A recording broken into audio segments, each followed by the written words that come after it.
it again. Fulham needed a goal scorer. It seems like they found one.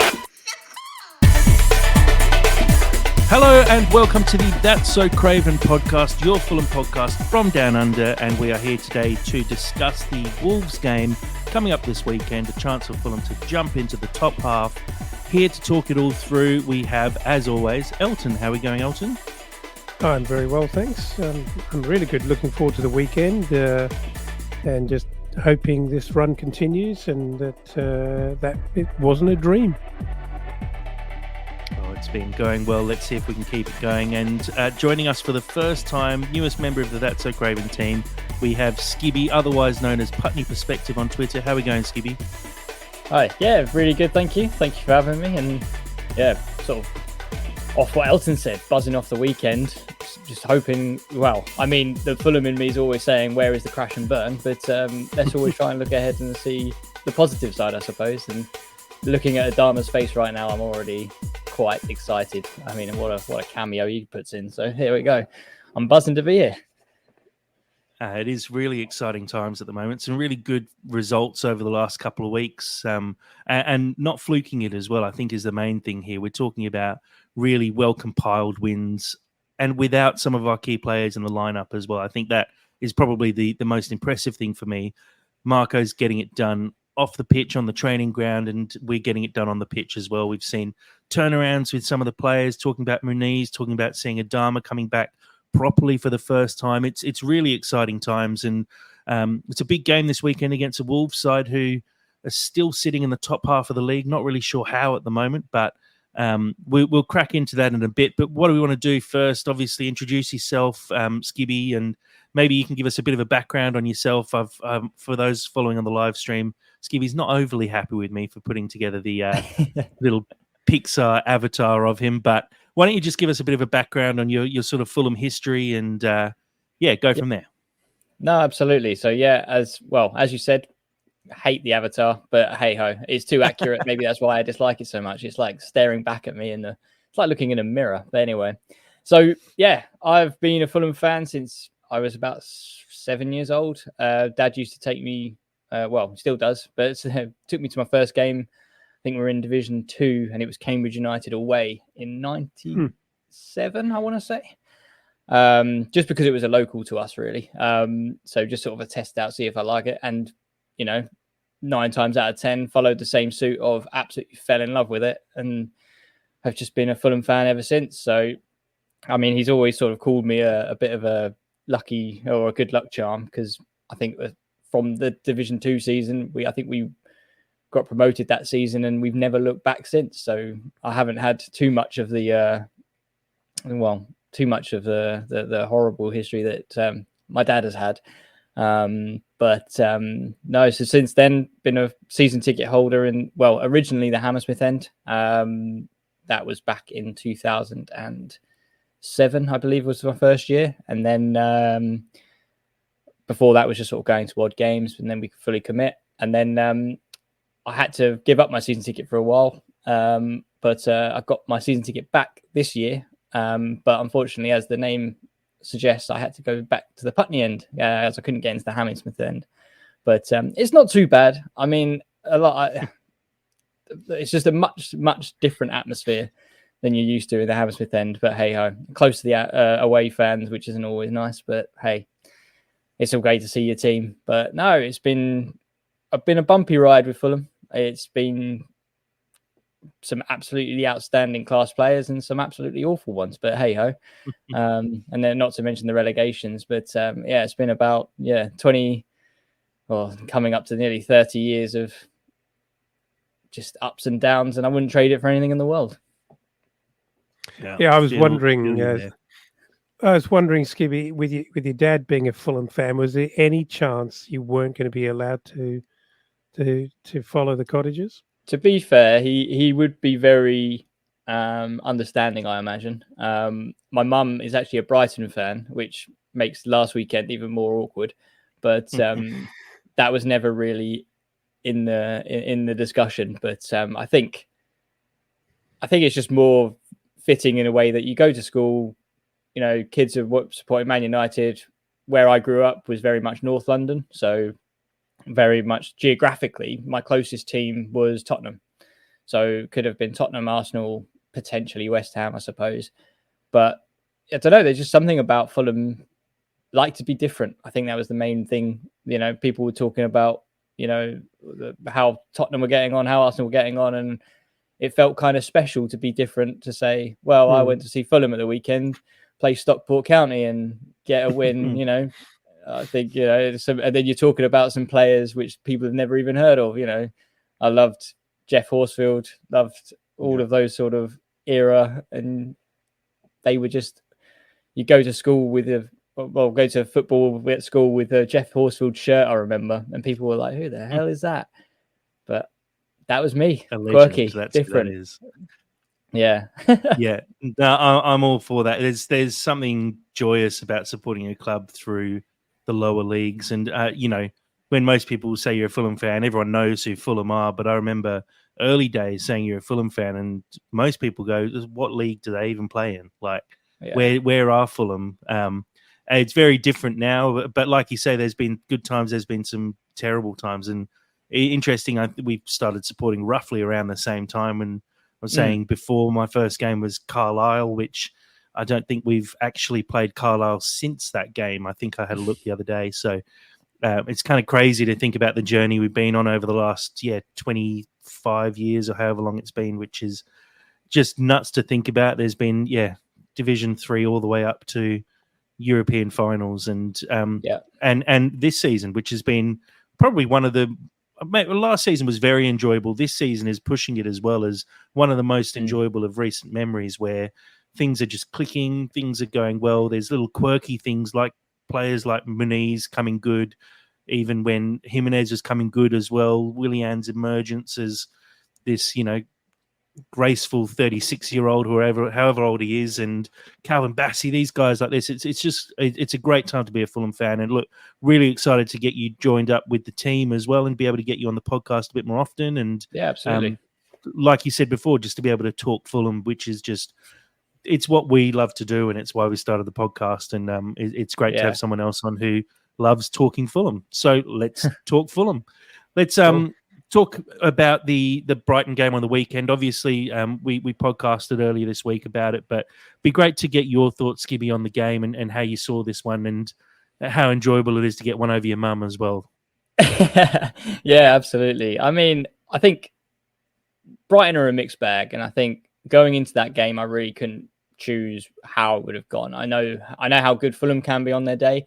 I know how Fulham can love to throw a result away. We've witnessed it with Burnley earlier in the season, but I mean even twice against Burnley. But Brighton are the same. They love to dictate the ball. They're very similar to the way that we play.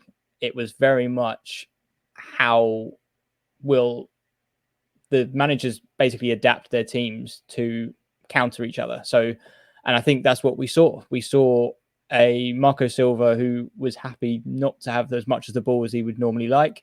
I think even if you guys have heard it, Tom Kenny was talking in the week and he said he hated the game because we were, 70% possession against us. And it's not the way that Fulham play. It's not the way that he plays. But, it's that lightning counter. So we're allowing Brighton to commit players forward. And therefore, I think we even saw it in the Traore goal, which was, fighting in the middle of the pitch, catch him on the counter, and away you go. And we saw that with Muniz for the first goal, fighting for a ball, which, to be honest, against Webster, and I think Estepinian was next to him, he had no right winning that ball. But just the sheer tenacity and the grit and determination from the lad to get something on it. Doesn't have to be the prettiest touch, but, just anything, a flick of the head, Wilson's in, and then it's 1-0. And you could argue it was against the run of the play, but I think we contained Brighton. And I think for the rest of the game is what we saw.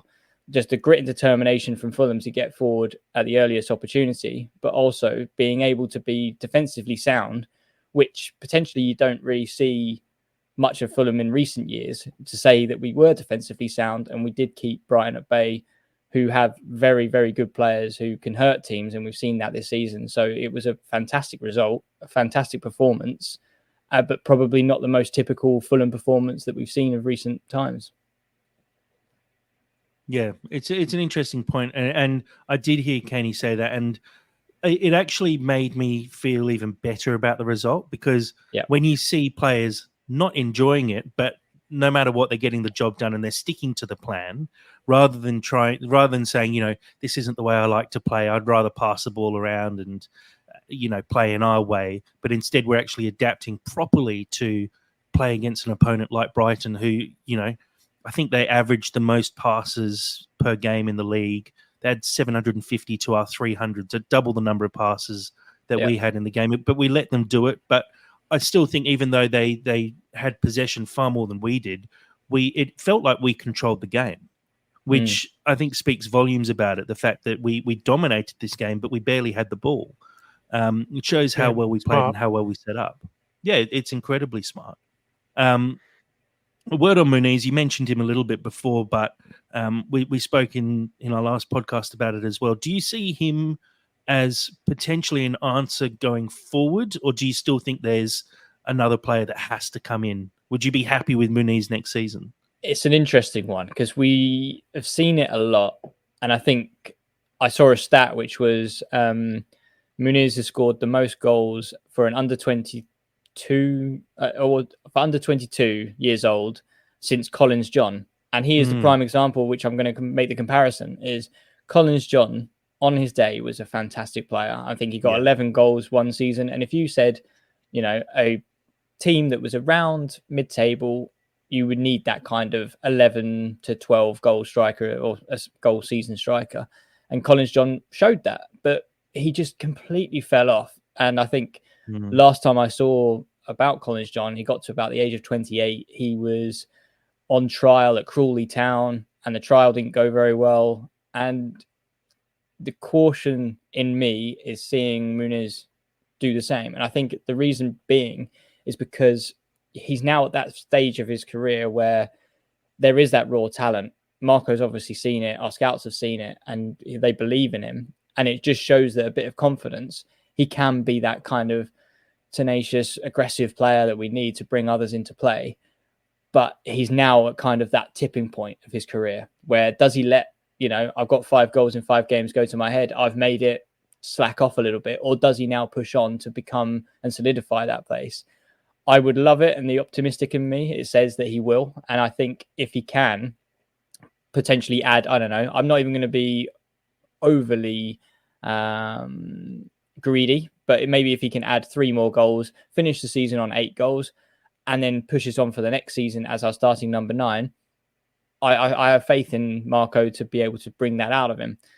I'm just cautious that I've seen players in his similar position who think that they've made it because they've scored a couple of goals in a few games, and he's getting the rewards. And don't get me wrong, he's getting the critics.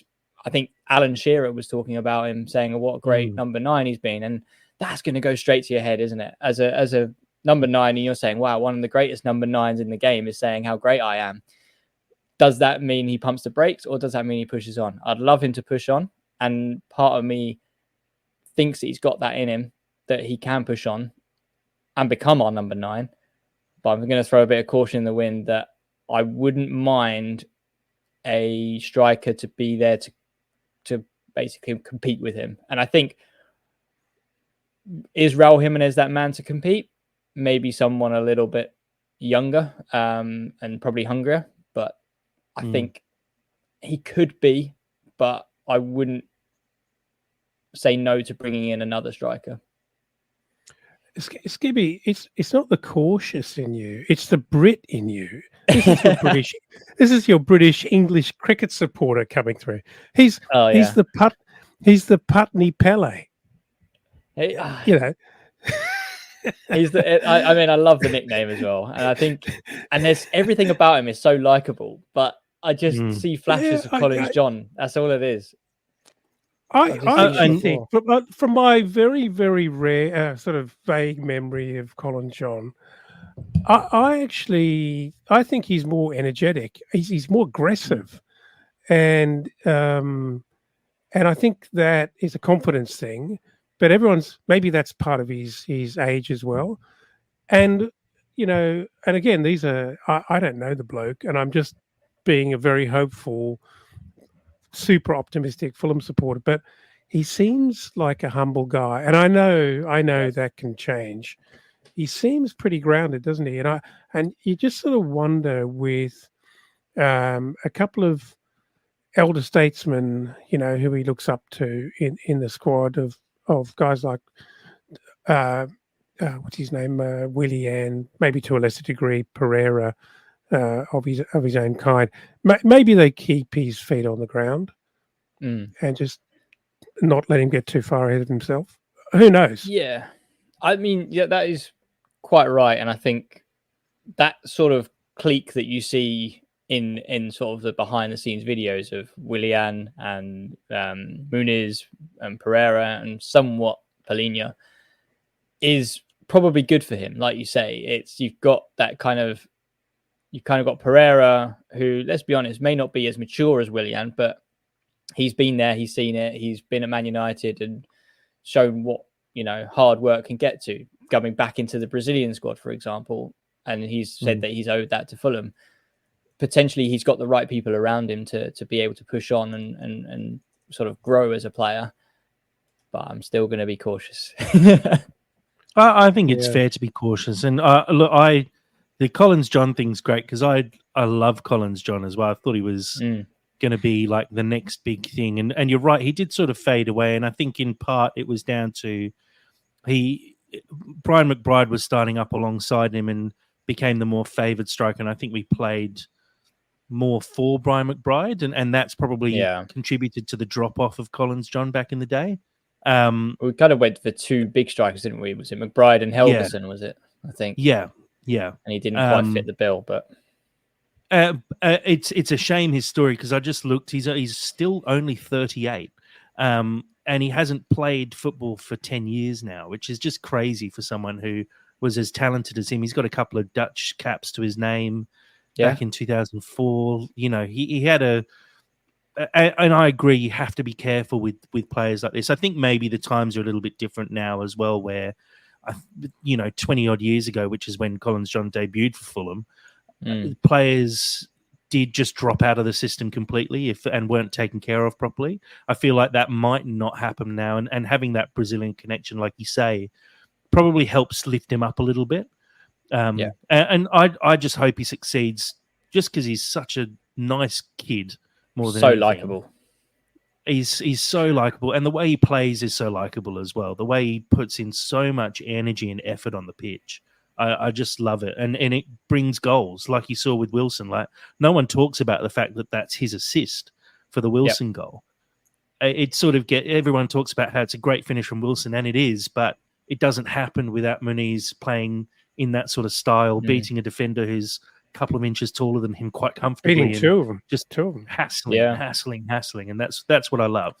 And did the same for his goal as well. I mean, if you take it, one of the best videos that Fulham put out there was the Muniz goal from every angle. And just watching his run of, he peels off Webster and then Dunks looks and says, "I've got you. You're in my eye line." And before you know, by the time Dunks looked at the flight of this ball, Muniz is gone. He's already gone past him, made that run ahead of him. And it's just so intelligent. And there's parts of Muniz's play where you think he's just that kind of really raw, quite clumsy, similar to what you saw with Abubakar Kamara. Kind of, he'll get there. He's a bit clumsy, but he's putting the effort in. But then you see this glimpse of actual brilliance, and you think there is probably a better player there. And the touches, and you're thinking there is a player here. It's not the finished article, far from, but it could be something. Could be something magical, and especially confidence. You could have the best player in the world. I mean, you look at Fernando Torres when he went to Chelsea, one of the best strikers I've ever seen in my life. But no confidence, you won't play, and you won't be able to perform. But you've got someone who potentially is nowhere near that level yet, dare I say, but the confidence he's on boosts him up to be that kind of player. And the reason people are now talking about, I've seen Man United fans, I've seen some other top 6 fans go, oh, that Molineux guy, it'd be quite good to bring in as a backup for Højlund or whatever. And I'm thinking, have you actually watched him play? But it just means that confidence is bringing him into a level and a conversation, which is something that we would have all laughed at the start of the season, let's be honest. Oh, yeah. Yeah, 100%. I mean, go on. Sorry, Jack. I was just going to ask a question, Skibby. I'm going to have a beer one night, and it's going to end up at Skippy. You know that. I know, and to be honest, I'll allow it. Your accent makes it better anyway. So, hey, so what point? What's the criteria? What's the threshold? What does he have to do for him to be your number 9 next year? I think to finish the season in the same tenacity and the way that he's playing in the last sort of 5 games, because part of me, I think the reason I'm so reserved is there's part of me which is he was our number 3 striker at the start of the season. Then, Vinicius did some craziness that, bumped him up to number 2. And then under sort of Jimenez. And then I think Raul got injured. Vinicius went out on loan. Or did we sell him? I can't remember now. I think we sold him. Is he loaned? But anyway, he left the club. And because Raul got injured and, Bro wasn't quite ready yet, we kind of just had to throw him in and hope for the best. And I think there is an element of honeymoon period where it's kind of like, this is your chance. You can take it. And there's some elements which I think would be back down to the confidence where, his Burnley goal, as great as it was probably not the cleanest strike. Lifted over the keeper. The keeper got a hand to it. It was part of me was thinking maybe he could have done a little bit better there. But it's almost like that one goal just kind of kick-started what he needed, that kind of confidence boost. And I think we're still in that kind of honeymoon phase. Whereas we saw it with Pavel Pogrebniak. He came on loan, scored, I think it was 1 every 2 games. We think, well, great player. He went to Reading, didn't do much. Now, I think if he's able to finish the season and he's in a consistent way, in the way that he's been playing, and potentially even start the preseason in a similar fashion, then by all means, give him the number 9 shirt and start him.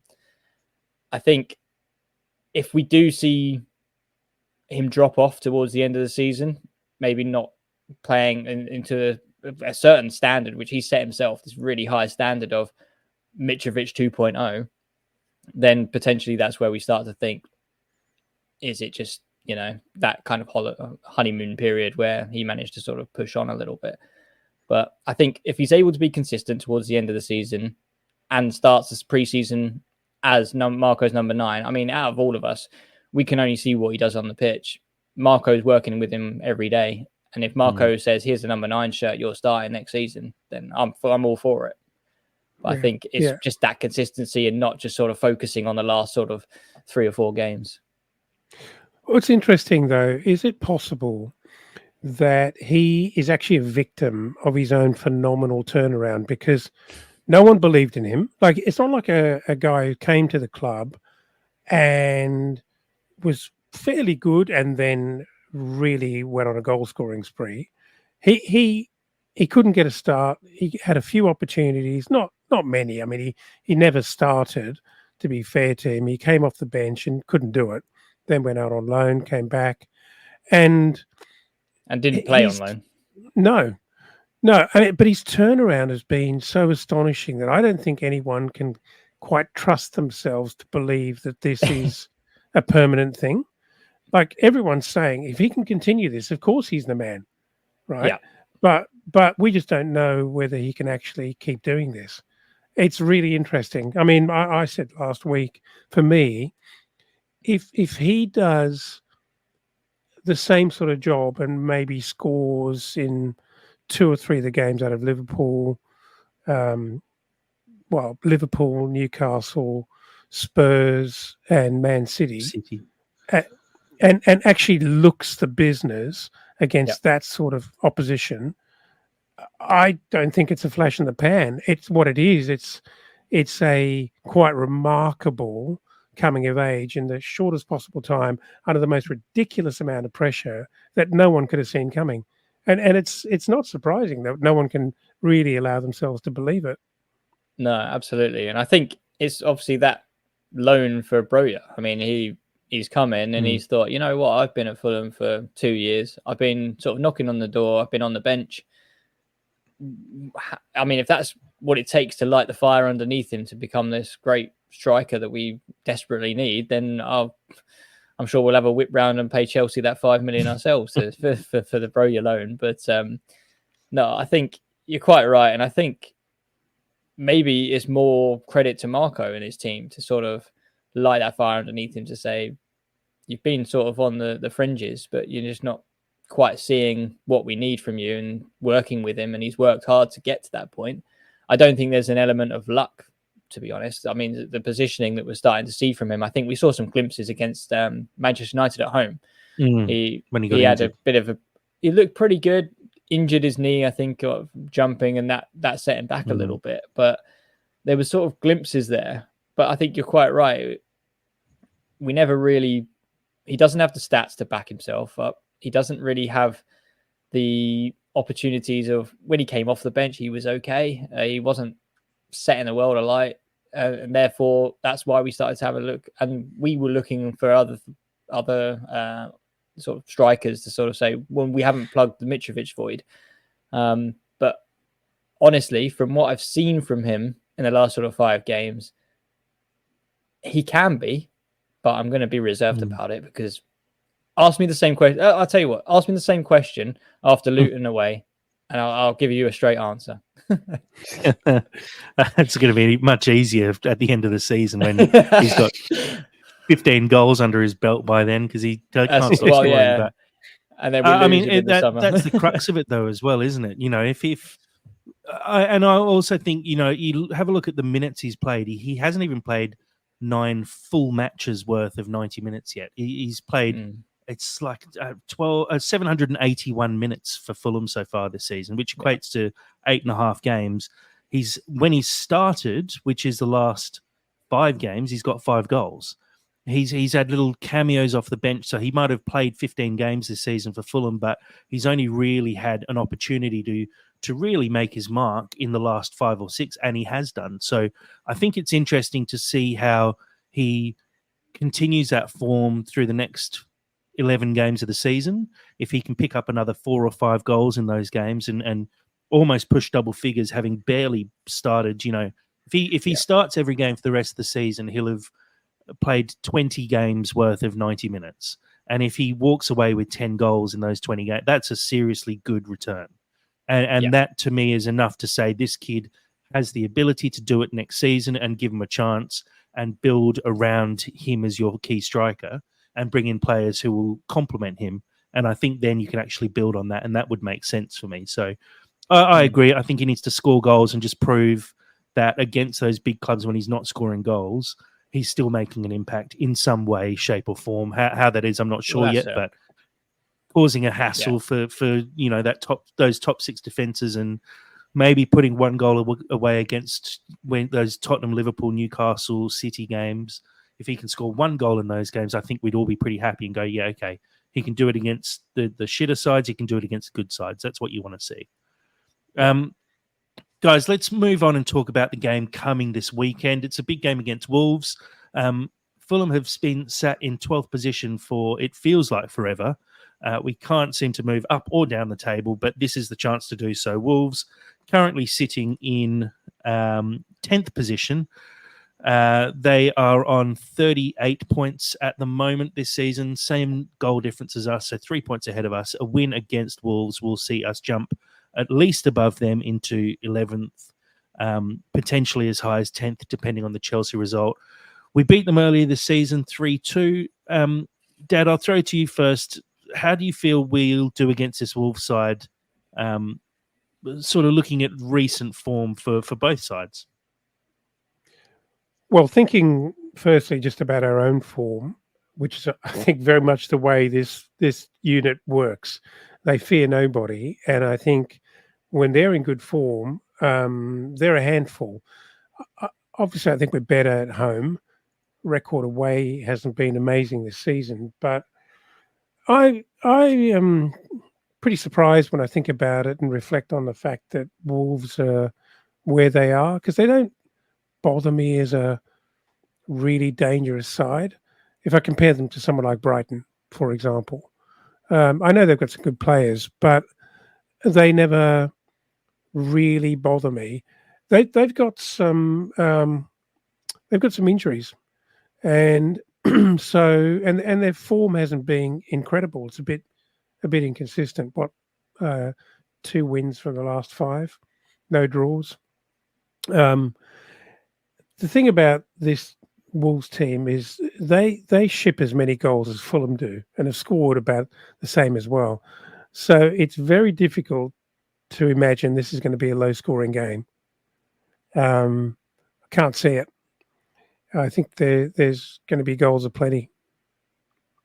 Well, one thing worth saying, if you do look at the recent form, Wolves have scored 3 goals in their last 5 games, and one of those is against Sheffield United, another one in the Cup against a weakened Brighton side, and one in a loss against Tottenham. They did lose to Brentford, lost to Newcastle as well, just realising on the live stream I didn't change the logos for all those clubs, but that's fine. The words are right.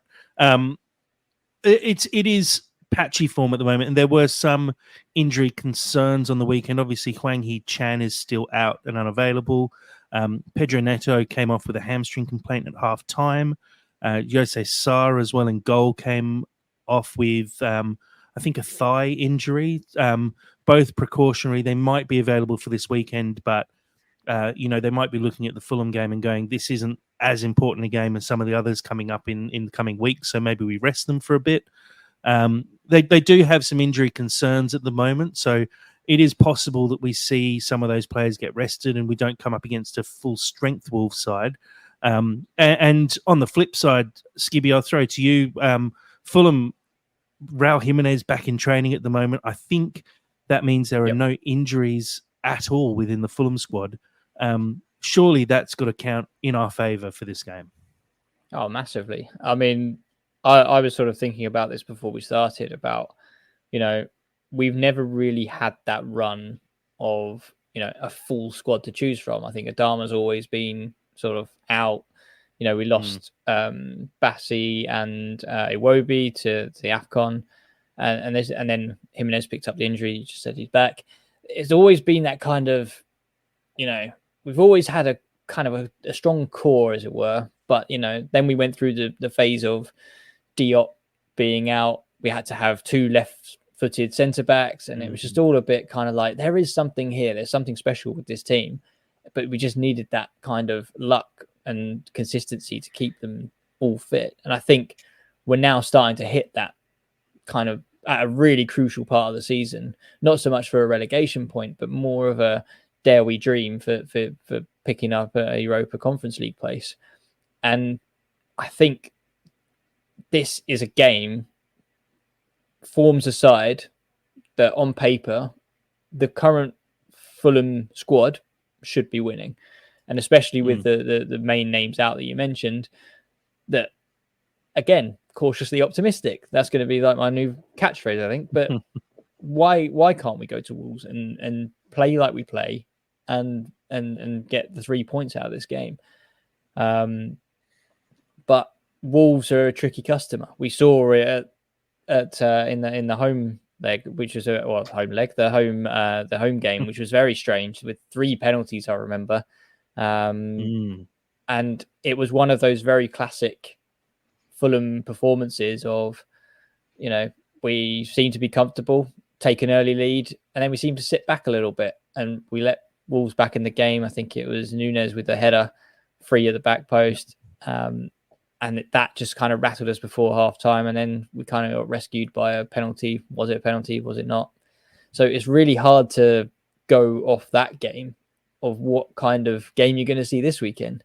But then when you start to look at the form, Wolves, like you say, not the most exciting team. They've been sitting in a certain position for a long time now in the top half due to their sort of start of the first half of the campaign.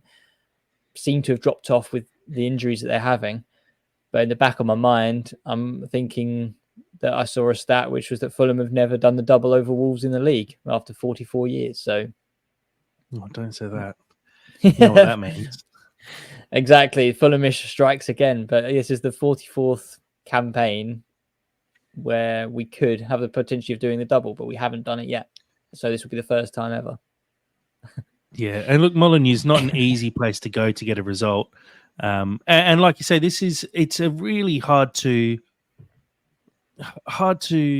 predict Wolves side. Similarly to Brighton as well. You know, we see games against Brighton sometimes where you go there and you just get dominated, and we've had a few smash and grabs over the last couple of years with Brighton. I feel like with Wolves it can be fairly similar, where they kind of dominate the game and sort of break up the way that we like to play, and that means we do struggle to get a result against them. I'm hoping that it's a little calmer because of our recent form, because of some of the injuries. João Gomez might potentially miss this one. Mateus Cunha's out. Hwang Hee-chan, like I said before, potentially Neto out. These are, serious talents for Wolves who've kind of carried their team for the season so far. And if we come up against the Wolves team without those key players, I'd say it does make the job a little easier for Fulham.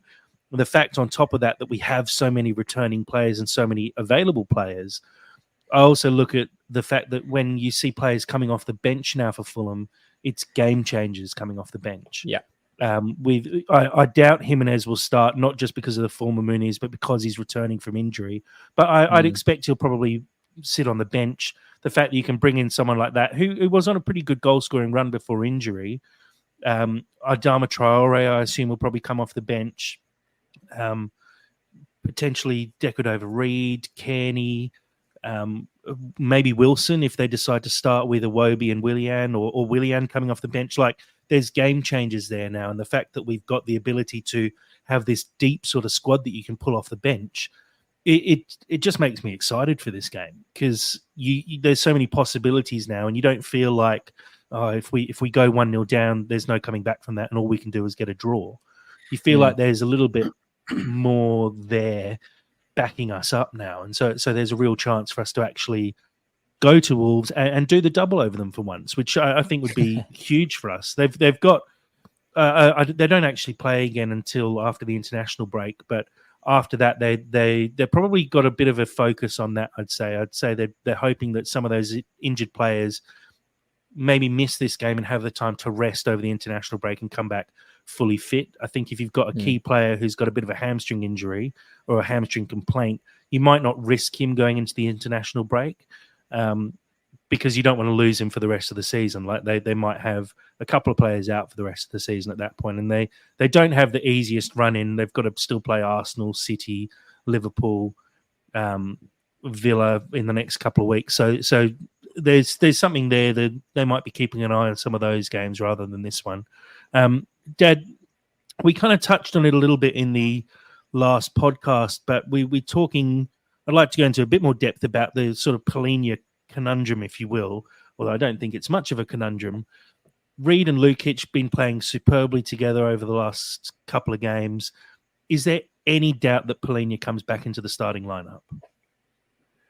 Well, we did talk about this before, and it's difficult to know, but it kind of feels like you've got to play him. I mean, surely, the boys have done a good job, and they've done a very admirable job, and it's fantastic that both Lukic, well, to a lesser degree, Harrison Reid, but Lukic has obviously picked up a lot of confidence, and he's impressed the last couple of weeks. So fantastic to have him on the bench if required. I personally would prefer to see Kearney play with Polinia to kind of outsmart Lamina in the midfield and cut him out of the game, both chop him out and actually have the creativity to spread the ball wide and actually basically take him out of the game. So I think it would be a fairly brave Marco to leave him out, honestly. and purely go on form and reward Harrison, Reed, and Lukic for the great 2 weeks that they've had, I don't think it's going to happen. I think he's first name on the team sheet. Yeah, Skibby, your thoughts? Call me crazy, but I'm sticking with Reed and Lukic just because. I will call you crazy. I mean, we've kind of really, dare I say, not missed. Maybe it's the type of game that we've had with Brighton and Man United, but you think those are the sort of games where you need that tough tackling midfielder to really sort of disrupt things.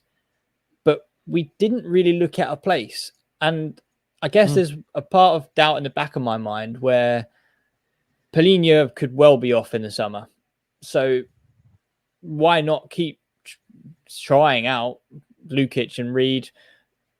Maybe even Reed and Kearney, I wouldn't mind too much. And I think against a weakened Wolves team, I don't think there's much need to change. I know it won't happen, but there's part of me which will just think that we've played really well, haven't looked at our place in the midfield. Therefore, does Polinia deserve to come straight back in? For me, no. Be very harsh on Lukic, because obviously I think it would probably be more Reed, wouldn't it? There's Reed would be dropped, but it would be Lukic and Polinia if it was to change.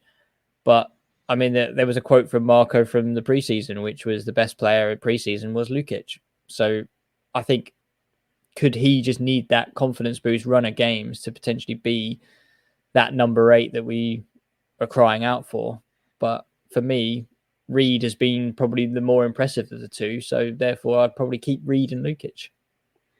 Well, I think that is a wild card, because if we can give Lukic enough games to really get himself out of his head, for want of a better term, and play with freedom and play with confidence and really feel like he can do a job, and he's free of the shackles of having to do all the heavy lifting around, defensive work, then we've got a real player there. And the other question, of course, is, does he stay? And if Lukic actually has a great 5, 6, 7 games in the latter half of the season, maybe that's the difference between him staying and wanting to leave. So it's hard to know. And I mean, Marco would be very close to this, I'm sure. And that would no doubt be come into his thinking of is this an opportunity to actually turn a player? But what a position to be in. Like, to have Polinia at your disposal, to have Lukic, who's now picking up a bit of form, Reed, Kearney. I mean, absolutely. 4 absolutely top-class Premier League centre mids there. It's just a headache we're not used to. I think that's why it's hard for me to answer. Yeah, and it's a good headache to have as well, for sure. Like, absolutely. As you say, we're talking about potentially not picking the bloke who's got the most interceptions and tackles in any league in Europe, any of the top leagues in Europe over the last 2 years, and saying, does he make it back into this Fulham team? Like, it should be a given that he comes back in. But the fact that Reed and Lukic have played so well together, it does make it a hard decision, or at least a harder decision. And I think we mentioned it on the last pod. The thing for me is, I look at it and go, Polinia is likely off in the summer. We're not sure if that's a given or not, because he's a year older, and maybe clubs aren't willing to spend the 80 million that we're sort of asking for, even the 50 million that we're asking for a player who's maybe a little bit past where you'd want to be physically. But do we actually look at that and go, Polinia out hasn't affected us that much? Maybe selling Polinia in the summer and getting a premium for him at 50, 60 mil and being able to bring in a couple of players on top of that is better business for us all of a sudden, because we can play with Reed and Lukic and start to bring someone else into the team off the back of that. I look at someone like Luke Harris maybe getting more opportunities next season with Polinia out of the team, because there's one less roadblock to get past. Maybe someone like Josh King as a young 16-year-old playing in the under 18s and doing bits at the moment. Maybe he's the kind of person who gets more opportunities by Polinia leaving, and maybe all of a sudden we've got the Mitro and Polinia money, 100 mil sitting there that we can spend on strengthening other parts of the squad, like bringing in some additional defensive cover, bringing in some wingers to replace Willian, who, as much as I'd love him to go for another 5 seasons, he's getting to be an old man now, despite him being, I think, younger than me. But it's one of those things where you have to start considering the future, and it's made me feel a little bit better knowing that the future is not as dark and dull as I thought it was going to be, because I'm looking at next season going, geez, this is going to be horrible when Polinia leaves because we're going to be completely buggered. But now I look at it and go, well, Reed and Lukic have proved that they can do a job. And you bring in, I'm not sure who it is. It might be someone like Andre or one of the other names that's been thrown out there. Florentino Luis, I think, was another person considered. These guys could potentially come in and we can actually slowly bring them into the team rather than expecting someone to do it right from the start, because we have the ability to do that because we know that Lukic and Reed can do it. So it's all actually... there's a lot of positives there. There's a lot of work still to be done, but there are a lot of positives that have come out of the last couple of weeks, not just the results, but seeing how the squad is improving and building over time, and seeing how Marco's system obviously is just being burnt into these guys' brains, because everyone knows exactly how to play when they go out there, no matter who is playing around them. And that's key to getting good results for the long-term future for the club.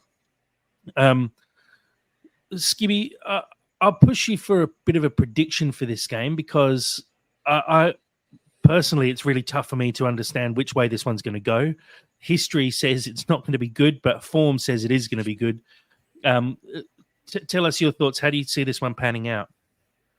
So I think coming off the back of the Brighton game, as well as the win at Old Trafford, there's going to be high confidence. There's going to be a real game plan as well. So I have a lot of trust in the guys that they've been working hard on this game and understand how they can come away with 3 points. So I'm going for a win. I think it won't be as easy as we think. However, I think it could be high scoring. So part of me thinking, I reckon a 3-1 win for Fulham. Ooh, just because there's a lot of, dare I say, the wounded wolf. I think that's the key point here, is that they haven't got the players that potentially they would like. However, I think that there's high confidence. Part of me is just thinking that Rodrigo is going to continue his goal scoring form. I think he's just going to keep going. I know he will, because we were all thinking it's going to come crashing down. It's just going to carry on. But I think with the numbers that we have, and I think the key point is more around the players like Iwobi, who can play in multiple positions, that, if the game is not going our way in a certain way, that we can utilize him in that number 10. We can put him into the number 8 position. We can put him on the wing. I think we've got that versatility in other players, which will allow us to come out and win this game 3-1. 3-1. Let's not forget that surely Adama, as gentle a soul as he appears to be, would love to score a goal at the Molineux. Sure, yeah, for sure. But does he start? Because if he starts, no. I don't. No, I don't think or Willian or Iwobi. It's a yeah. I don't think him off the bench, dangerous, very dangerous. Always, yeah. Absolutely. Yeah, no, Go on, Dad. Your prediction for the game? Well, I said 2-0. I'm going to modify my prediction somewhat, and I'm going to give them a goal, but I'm not quite sure if it's going to be 2-1 Fulham or 3-1. I see goals. I think I reckon Muniz is going to score again. I fancy Adama Traore. I do. I fancy he's going to score. It's very generous of you to give Wolves a goal. I'll give them a goal and let them score one. Give them some hope. No, I agree. I think it's going to be a 2-1 or a 3-1. I see us scoring a few here. I think Molineux is going to be a real handful for the Wolves defence. I've really liked the way we press, and I know Wolves have a couple of players who like to play out of the back, and I feel like we could potentially cause them a few little issues. I think Jose Sarr as well is. I think he thinks he's very good with the ball at his feet, but not maybe as good as he thinks. And a bit of a press from Molineux. Iwobi likes to press hard as well. Pereira's been pressing hard in recent weeks. I think we could potentially cause them a few issues, and there might be a few little defensive slip-ups. We saw it with the number of penalties they gave away last time. We do cause their defence some issues, and I think with the form we're in at the moment as well, there's a real chance of us scoring a few goals here. And I'd kind of back the 3-1. I feel like they're probably going to score because they have players who can just make something happen at the drop of a hat, and there'll be a moment of magic from someone. I'm glad Ruben Neves isn't at Wolves anymore because he always seemed to do stuff against us and just pull the strings. I'm glad we've seen the back of him. But yeah, I think a Fulham win, 2 or 3-1. So yeah, place your bets on that. Both teams to score, Fulham to win, Molineux to score anytime. Easy money. Printing money. Printing money. Money Molineux, printing money for Fulham fans everywhere. Let's talk about one final thing before we wrap up for the day. A couple of milestones are announced on Fulham's Twitter feed. Now, it's appearances for Fulham. I believe Wilson's is 100 career appearances for Fulham, and Kearney and BDR, I think they are 200 and 300 league appearances for Fulham. But it kind of opens up a bit of a conversation because these are guys who we've seen at the club for a very long time now. And it made me sort of dive a little bit deeper into some of the squad stats to see, how many games a lot of this Fulham starting lineup have actually played for Fulham. And when you look at the squad that we currently have going out on the pitch, look at, obviously, these three have over 100. You've got Tim Ream in and around the squad with 300 under his belt. A lot of players now sort of 50 plus. We're talking 60, 70 appearances for the majority of the starting lineup. But if you take out, the new signings for this season in Bassi and Iwobi. But it opened up a bit of a conversation for me about the depth that we now have in the squad and the experience and how that affects us. I just wanted to have a bit of a chat about that and also celebrate these three players who contributed so much to Fulham, especially in the last 3 seasons. Skibby, how do you see our squad depth now? Because at the start of the season, it was something that I think we were all a little bit worried about, especially when results weren't really going our way. We were looking at it and going, Deckard over Reed isn't at the level we want. Harry Wilson's not showing what we want. Kearney's too old now. And these 3 guys have, been a bit of a linchpin for the team over the last, over this season at least. Do you feel like the depth is there now and we're not really at a stage where in summer we're hoping for 6 or 7 transfers anymore? We're just looking to make slight tweaks and improvements. Yeah, I think that's definitely the case. With the talk of recruitment, I think there has to be some kind. I know it's a really kind of Marmite topic with Fulham fans, but in a way, looking at these 3 signings, you have to kind of commend our recruitment. So Harry Wilson, on loan with the option to buy in the Championship. Bobby Deckard over Reed in the Championship. I mean, we bought these 3 players in the Championship, and they're now still playing and really still making an impact. Kearney, all 3 of them still making a huge impact on the Premier League level, which I think is something which probably gets forgotten from a recruitment standpoint.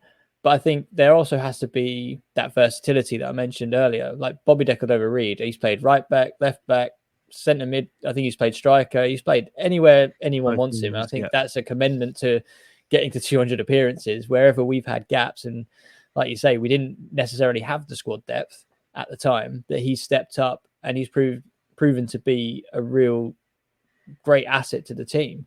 And yeah, Wilson had that really bad injury. Kearney had a bad injury. I think they kind of knocked them to make us think that, these guys cannot do it at a Premier League level.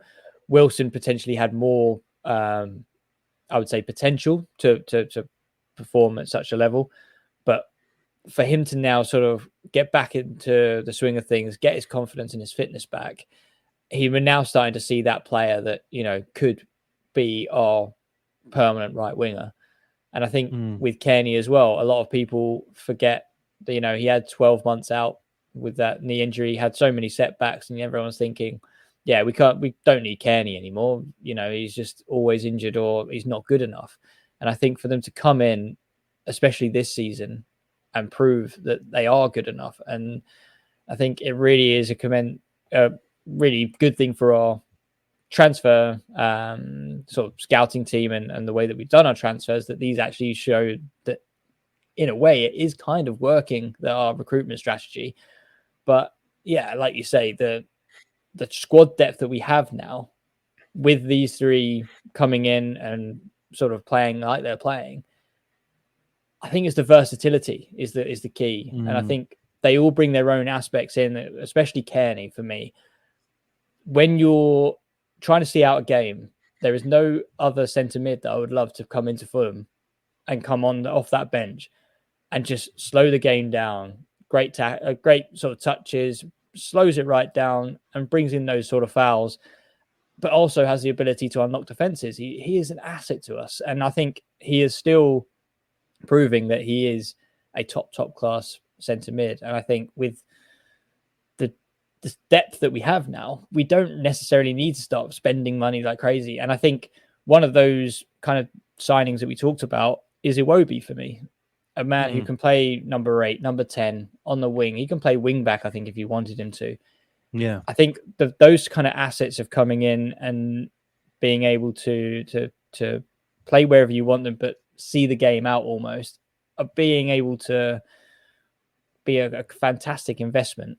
And I think for that reason, we don't need to start spending big on players. We need to really just start looking at potentially younger, but more around the actual quality of what they bring to the team. We don't need to have those sort of like-for-like replacements, back to the Molineux conversation. But I think younger and players which can sort of improve the team is something that we'll be looking at. But for me, the versatility and the core squad that we have a decent squad depth for any kind of mid-table to pushing top half-table Premier League team. When we were talking earlier today, Jack, and you showed me that slide, I did comment. It kind of reflects on the age of the squad as well. But on the flip side, not only have these guys played a lot of professional games, they've played a lot of games together, and there's something in that. And obviously, we've had a reasonable turnover of new people coming in the last couple of years. But we've got a lot of players in the Fulham squad who've actually been around each other for quite a while. And, for a mid-table team, as we always say, for a mid-table team that needs to be highly efficient, you need that kind of knowledge or sense of knowing in a squad, because we don't rely on spectacular individuals. We're a team. That's how we get results. Having said all of that, we've still been poor in the last couple of transfer windows. I know the last January transfer window was a weird one with FFP concerns, but if you look at the last 12, 18 months, whilst the purchases we have made have actually worked out really well, Iwobi, Bassi, Castagna, absolutely fantastic. Traore, really good. And then prior to that, look at Pereira. People do get on his case a lot, but he's done really well for us. If Muniz is the boy we think he's going to be, I mean, that is gold. Having said all of that, if we have aspirations for Europe, we're not going to do it with these guys alone. A couple of injuries with a very busy schedule will see us in really big trouble. We'll start looking like West Ham, who or Brighton. just didn't seem to belong. They don't belong playing in Europe, not because their high functioning squad can't cope, but they're just don't have a strong enough backbone, and they're too fragile. So, we talk about Metro 50, Polinia 50, maybe 80, 100. My only aspiration is that the Khans are going to get a yacht upgrade of 130 million. I haven't seen it. I have no confidence that that's actually going to be reinvested. As I said before, my dream is to make Europe, and the Khans go, excellent. That's a great point to sell the club, hand it over to someone.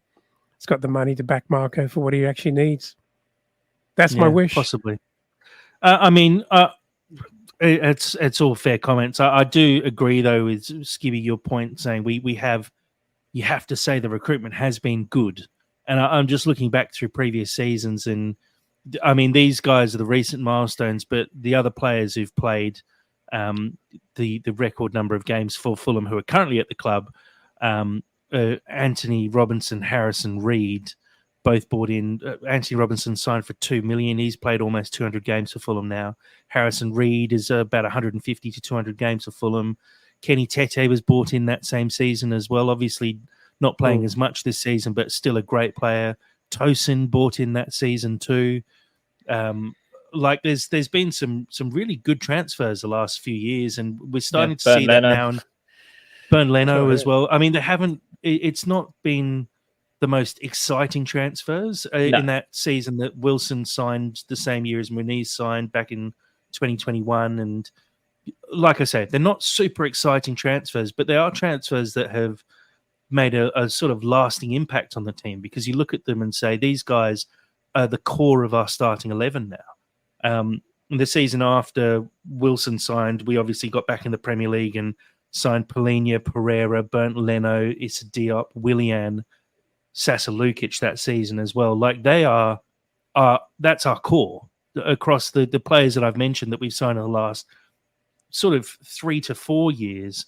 And the benefit there is the fact that, like you said, those guys have played together for an extended period of time now. And we're starting to see the benefit of that. They just know each other so well, because we don't actually have a huge number of players leaving every season. I mean, obviously we had Mitro leave, but really we've lost. Kind of just feels like we've almost just lost Deadwood over the last few years. When you look at clearing, okay, no, I mean, cover your ears. Well, I love Neeskens, and I would have loved to see him stay, but can we argue that he wasn't sort of Deadwood for this season? Would he be getting anywhere near the squad at the moment? Really? He had a little patch there. He had a little patch where he actually I never thought he could do it at Premier League level. He got a very, very bad injury, but before he got that injury, he looked exciting. Look, good luck to the guy, and he's probably absolutely gone and made plenty of money for his retirement pension fund. So good luck to him. Couldn't be happier for the guy. Forget not, if in terms of recruitment, the effect that Willian has had as well on this squad. Absolutely incredible. Obviously, it's a little time bomb. We don't know when that one's going to, well, not a time bomb, but a bubble. We don't know when it's going to burst. But as long as he's still interested in turning up at Motspur Park for training, I'm keeping him. I'm absolutely keeping him. Yeah. It's funny you mentioned about the Deadwood, though. Is for me, Seri was the one I would have loved to have stayed as a backup centre mid. Would we potentially have the core centre mids that we have today? Probably not. But for me, off the back of that championship season where we fell in love with him, I thought he was going to be good player.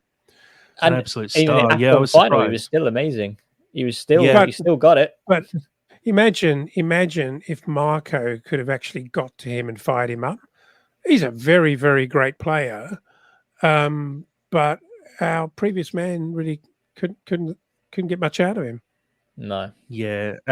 I mean, I also think to myself, we lost Anguissa back in 2022 as well, and what Breaks a player my he's turned out to be at Napoli. Him Turned and out to Seri, be. He two was amazing great for us. players.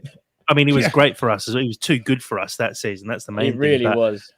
he's just kicked on and gone another level as well since joining Napoli. But at the same time, if we kept Anguissa, we don't get Polinia. If we kept Seri, we probably don't see Kearney doing the things that he's doing at the moment as well. Or we maybe don't sign Pereira because we don't really need two players playing roughly in a sort of similar position. So not deadwood because they're class players, but the fact is we've passed on a lot of players. I mean, looking at the last couple of seasons, we've released or sold like 40 odd players. A lot of youth in there, but getting rid of Knockaert and Cavallero and Onima and all these guys, just pushing them out the door effectively. Michael Hector, Alfie Morse, and all the random keepers we've had over the last few years. Chalobah. There's a lot of players who we've bought in over the years, and we seem to have kind of cleared the squad completely, and there's not much deadwood there now. I hate using the term deadwood because it's kind of offensive for who are a lot of people who are class players and still far better at football than I will ever be. But if you look at our current squad, there's no one really outside of that sort of 25-man squad who you say they're nowhere near good enough to be in this Fulham team.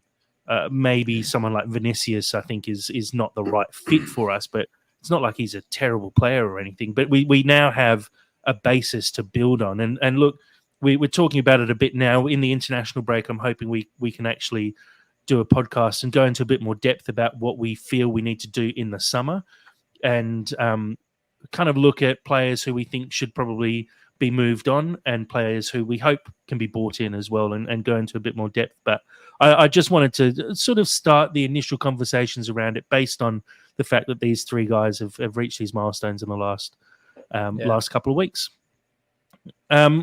Guys, I think we can probably wrap it up there. It's been a good, solid hour and a great way to get you started on the podcast, Skibby. It's been really enjoyable having you in and hearing a different perspective pleasure. that's not a family member for once. So no, we honestly really appreciate you joining us and looking forward to doing it more often with you over the rest of the season and coming seasons to come as well. No worries. No, thanks for having me. It's been an absolute pleasure. And Dad, thanks as always for joining. Yeah, very, very good. You can see a theme developing here. We've got Dave in the hammy end. We've got Skibby in the Putney end. We're probably going to have to keep going, aren't we? We need someone in the Johnny Haynes, maybe Hugh Can't Grant. afford Who anyone knows? in the Riverside. Can't I was afford. going to say, thinking, you're rich enough. Well, I was going to say if we got Hugh Grant in the Johnny Haynes, we'll stay on the theme of Hughes. Probably the only person wealthy enough to be able to get a season ticket in the Riverside is maybe Hugh Grosvenor, seventh. What is he? The seventh Duke of Gloucester or something like that. He's a pretty wealthy bloke. He could probably afford to do that. He's probably a Liverpool fan though. Even then, he'll be pushing the boat out a bit, I reckon. But no, it's honestly great to grow the team a bit and get some new perspectives in. And perspectives, good name drop there. Please do follow Putney Perspective on Twitter as well if you don't already. And yeah, keep supporting Skibby and look forward to having you on podcasts in the future, Skibby. Absolutely. So thank you, everyone who's followed along on the live stream. Thank you to everyone who continues to listen along to the podcast. Really appreciate the support. And as always, come on, you Whites.